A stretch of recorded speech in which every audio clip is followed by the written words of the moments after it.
ಆತ್ಮೀಯ H16 news ಅರ್ಥಾತ್ ಹೇ ಸೀತಾರಾಮಗೆ ಸ್ವಾಗತ. ನಾನು ನಿಮ್ಮವ MI ಅಥವಾ ಮಲ್ಲಪ್ಪ ಜೋತಾವಾರ್. ಆದ್ಮೇಲೆ ಈಗ ತಾವು ದಿನ ಸುದ್ದಿಗಳನ್ನ ಅದರ ಜೊತೆಗೆ ವಿಶೇಷತೆಗಳನ್ನ ನೋಡ್ತಾ ಹೋಗಿ ವಿಶೇಷ ಈ ಮೊದಲನೇ ಸುದ್ದಿಯನ್ನು ನೋಡಿ.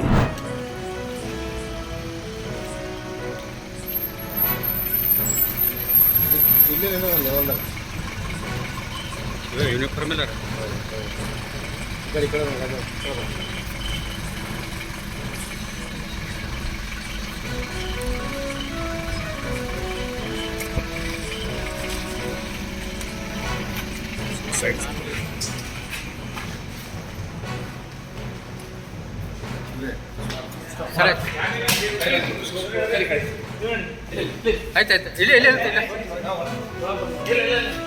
ಒಳ ಒಳ ಹೋಗಿ ಸರ್.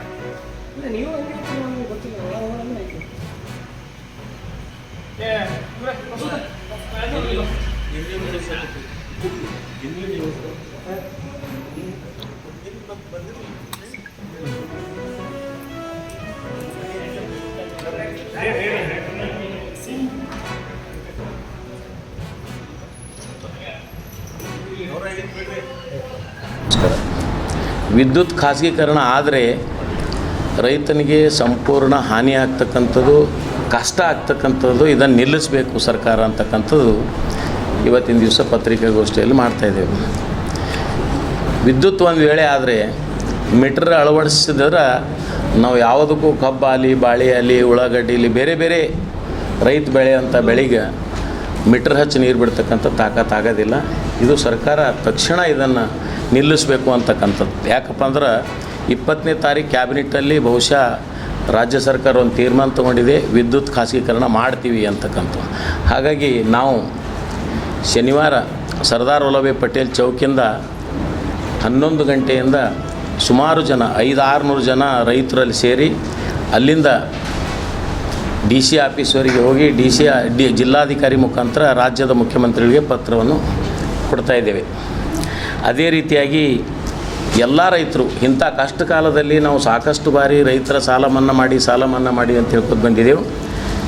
ಈಗಾದರೂ ಕೂಡ 1 ಲಕ್ಷದವರೆಗೆ ಈ ರೈತರ ಸಾಲ ಮನ್ನಾ ಮಾಡಬೇಕು ಅಂತಕ್ಕಂಥದ್ದು ನಮ್ಮ ಅಭಿಪ್ರಾಯ ಇದೆ.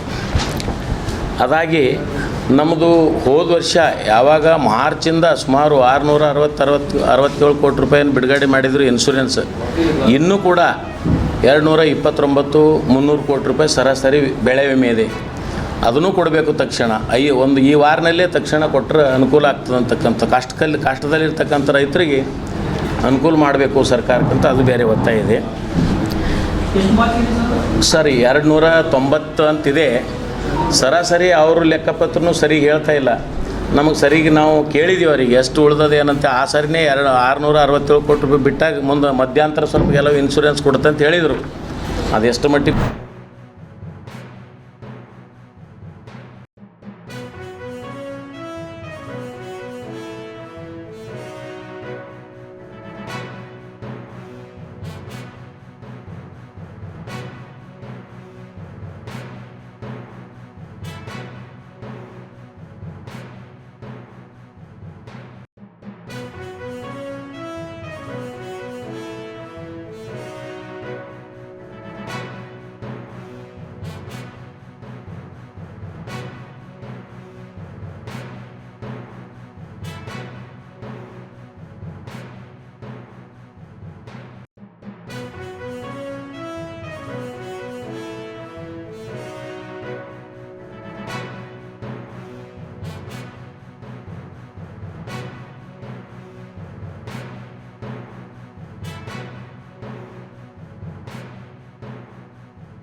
ತಾವೆಲ್ಲ ಇಲ್ಲಿವರೆಗೆ ಸುದ್ದಿಗಳನ್ನು ನೋಡಿದಿರಿ, ಜೊತೆಗೆ ವಿಶೇಷ ಘಟನೆಗಳನ್ನು ಸಹ ನೋಡಿದಿರಿ.